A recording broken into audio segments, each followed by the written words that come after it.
Right, hello everybody. So we're gonna do something a little bit weird today. Hope you're ready. Sorry I'm like super bright. The screen works as a great light because I'm poor, but that's okay. So what we're gonna do today, we're gonna take a price analysis of some of the top performing TCGs out there. We're gonna look at Magic, we're gonna look at Pokemon, and we're gonna look at Flesh and Blood, and we're gonna see the price differentiation between each of these. I'm in no way an expert. I'm just a person online giving my opinion. This is not financial advice or anything to tell you. Please like, comment, subscribe if you like this video, and if you don't, fuck you. I think that's past 7 seconds. Who knows? Maybe I have to cut that because YouTube TOS and stuff. What we're gonna do here is look at these sets and see how the prices kind of change, especially based on rarity, based on variability, and based on how likely you are to play them. So we're gonna start in Magic because Mom just came out. Mommy, where you at? Ren and Realmbreaker right here. Elish Norn. We got mommies all over Shelbert, and we're gonna look at some of these prices. So currently these are all pre-sale because it doesn't technically come out. People have the cards already. Most of your stores are probably doing their mass box openings right now as we speak. They're opening like thousands of packs just because they want, like Star City. They've already pulled the #1 Ragavan. They got that shit and then they just started cracking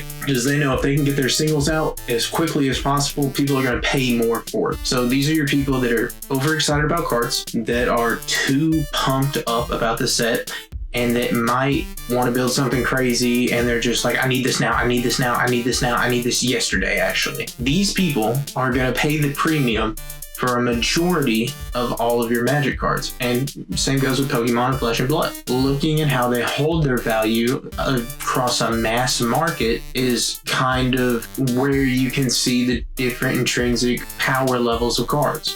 For instance, Urbrask. Pre-sale, he looks pretty good. Cast an instant sorcery, deals 1 damage to target opponent, add red. Especially in a red-blue deck where you're doing a lot of things. Pre-sale is $16. Market price about 18. You know, you have the general market that's saying this is an $18 card, and then you have some of the market saying, okay, I'll sell it for 16 because I want it. I don't care about the card. I just want money. And that's a great return on a $100 box investment. You know, $16, that's a little bit. Realistically, now this card's probably going to be $5, $6 when it actually hits the supply. So you have your curve of supply and demand here. You know, some people have a very high demand, and if there's a very high supply, we find a middle ground there where that's your sweet spot. So this is where we want to look for. Whenever you have the graph here, what you're looking for is something that is in way more demand and way less supply, because that's going to increase price of the card. If you have too much demand and too much supply, it also equals out. If you have too much demand and way too much supply, the price is going to be lower than you expect it to be. But this is where the big buck comes in. Okay, you're gonna have all of these different levels of supply and demand over an exponential amount of time. That's what we're looking for here. We're looking for what we expect the card to be worth, period. Always will be, always has. Sometimes it trends lower based on player supply and also how many people are actually playing the game, which maybe we should just burn cards. Like, fuck it, right? Bring that price up. I got 50 lightning bolts back there somewhere. Just burn all the 3rd edition lightning bolts. More expensive. Of course, we have all the Praetors up here at a high price point, as well as some cool looking cards. This Archangel Elspeth is worth way more than $10. I'll tell you that right now. If you can get a foil version, if you can get a special version, it's probably going to be a $20, maybe $35, $40 card just because of the art. Like, it looks fantastic. You know, people are going to use this as their avatar one day, especially in Oathbreaker and different formats of Magic where you can, you know, kind of play that Commander, Planeswalker, Sorin Markov. Yeah, 5 mana, your opponent's at 10, it's always going to be worth $10. I mean, it says it on the card. Your opponent's at 10, it's at 10. Period. Of course, all the new Praetors are going to be worth a bit because it's their basic and name version. Be careful if you're playing Pithing Needle and you just say Urbrask. Like, what's Urbrask? But since they flip into sagas, it makes them a little bit more mobile. So they're a lot worse than they should be, realistically, because that would give them playability, but it kind of puts them in a niche way where you care about the top ability way more than you care about the bottom. And if you can pull off the bottom, then great. So these are all probably going to hold value levels. For instance, normally when a set of Praetors or something comes out, you have one that's really low. And that's why, if you don't know, Wizards has been taking it and putting 1 Praetor a set, so they're all valuable. And they're just making them really good. Because now they can do, okay, well, We're making one of each Praetor. What we're gonna do with those Praetors is make them middling, like they're kind of good, they're kind of not. They're taking them and putting them at mid-tier level, and some of them are gonna work well, and some of them aren't. Argrass is probably gonna be a staple one of, and a lot of like Storm decks that just want an extra red mana. I mean, if I could play Grave Shot off of that red, that'd be great. You know, I'd probably win the game then. We also have Sheltered, Elvish Norn, of course, Rin and Realmbreaker. Now, Planeswalkers are special subject because they're always going to be worth more. Anytime you have a Planeswalker, it's going to be worth a sizable amount of money. So here on page 2, this is an important place to look at $5 singles. This is various new cards that come out in the set. Nobody knows their price value, but everyone's kind of guessing. Whenever the set actually releases, you'll know more. And so to show an example of what happens when a set releases, we're going to look at Scarlet and Violet. Now, this is Pokemon. It's a completely different card game. I have a strong feeling that some of the things that we're seeing here are completely similar. The showcase art, serialized art, all the serialized cards are stupid. We don't even talk about those, because if you get one, you made a lot of money. Good job. You made the money of the case. But all the foil showcase and the regular showcase, they're more expensive. Whereas in Pokemon, you have art cards. If you can get a Miriam art card, Mirrodin EX card, Gardevoir EX card, shout out Abigail, Miriam full art, shout out Abigail. If you can get some of these cards, now these are legitimately expensive. And since they're kind of random and really sought after, you can ideally pick up a few packs and then just go, oh, hey, cool.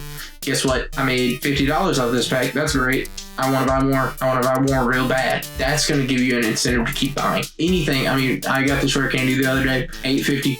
Pretty cool. I actually went through and I purchased 4 Miraidon, 3 Gardevoir. I think I got them on pre-sale, so I lost $5 on them. And this is a great example. I mean, I bought 4 of this Miraidon EX. I paid $14 each. I picked up 4 Miraidon EX because I love the card. I actually bought Violet because I love Miraidon. He's really cool. Rope Wizard. Buy something pre-sale here, you're gonna lose money. I mean, I lost what, $5? 5, 10, 15, 20 bucks. I lost 20 bucks because I bought it early. The Gardevoir 2, I mean, I think this was 11 though, so I only lost $6 on it. Whereas in our first few packs, I mean, I opened a Great Tusk. I didn't know it was $13. Abigail got the Gardevoir. So Abigail way made $100+. She made like 150 bucks just off of pulling these 3 cards out of packs. She did way better than I did, but I chose for the choice singles because I knew that I wanted Miraidon, I wanted Gardevoir, and I wanted some of the other cards. On page 2 here, you see everything drops heavily. I'm building the Gardevoir deck, if you don't know already.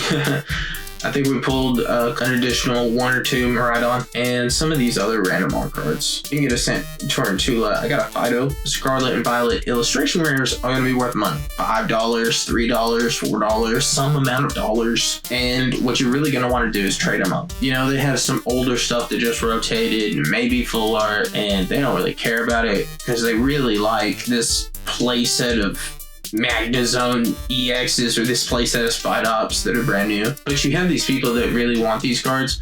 So you're like, oh yeah, I'll trade 4 Spite Ops EXs for this tag team card. And they're going to take a 20-40% hit on that just because they enjoy it. So we also have Flesh and Blood, which is kind of an oddity. Just due to the fact of their weird rarity system.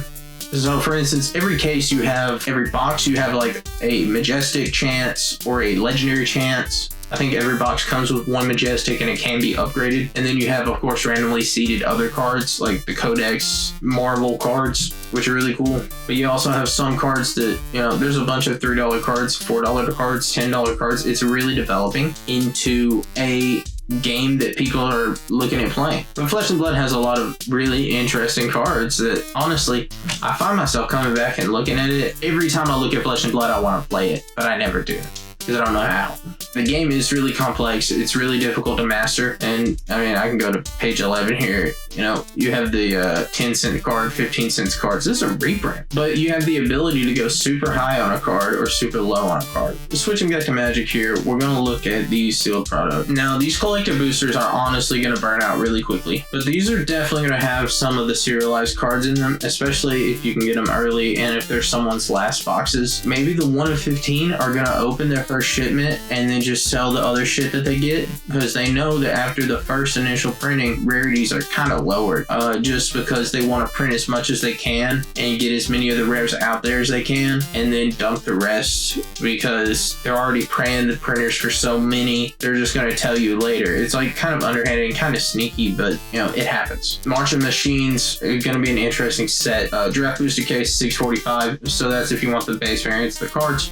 You want to spend the least amount of money possible. Scarlet and Violet draft booster case, 700, 421 for the trainer box case. So this is 10 trainers, going to be 100 packs total, but you're also getting a bunch of boxes. So, you know, if you got a store or something you want to stock these, that's going to be good. Booster box case, you can have fun with friends. You know, you can crack the case. If you're a collector and you want like the master set and you want to open the master set, great. But at that point, if you're a player, you can also just buy singles. So it all depends on if you just want to mindlessly open packs and don't want to buy a cheaper card game, or if you just want to, you know, try to get one specific card and you really want it. Anyway, Flesh and Blood. So a sealed case, which is instead of 12 here, 4, is $305 on Flesh and Blood. So this is actually the lowest of all. However, it is only 4 boxes. Well, 6 boxes here and 6 boxes here. So 4, 8. Yeah, you get 8 boxes for $600 versus the 6 boxes for $700, and also the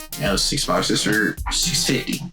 And our pack configuration is 16 cards, being 1 rainbow foil, rare or higher, 1 per pack, 1 to 2 per pack. All right, so you have a lot of rares, and then 1 cold foil per 24 packs. Now this is interesting because Flesh and Blood has, they have a regular foiling, they have a rare foiling, which is the cold foiling, and that is 1 per 24 packs, so 1 per booster box.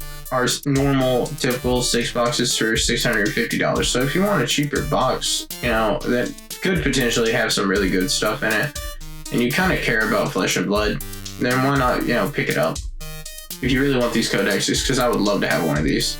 Any of them looks great. And also, you know, they're $350 a piece, so they're going to hold their value pretty well. And you always have Magic, you know, at $25 for the foil versus $21 for the normal. Pokemon's a little bit weird because they only print certain cards in foil, and the ones that aren't printed in that foil are worthless. So, everybody out there, tell me, are you buying any Marching Machines? Do you want to buy singles? Do you want to buy rares? Do you want to buy not rares? Do you want to buy boxes? Do you want to trade those boxes? Do you want to sell those boxes? What do you want to do with those boxes? Like, what of these brand new sets that just came out are you going to do? Nothing? Are you going to do nothing? Are you just going to wait, hold your money, hodl? Don't be scared. That's fine. Or are you going to spend some money and hope for the best later? Hope that you enjoy it, because at the end of the day, that's all what this is about. As long as you enjoy the games you play, as long as you have fun with your life and the time that you spend, that's what's important here. Everybody have a good day, and holla if y'all need something.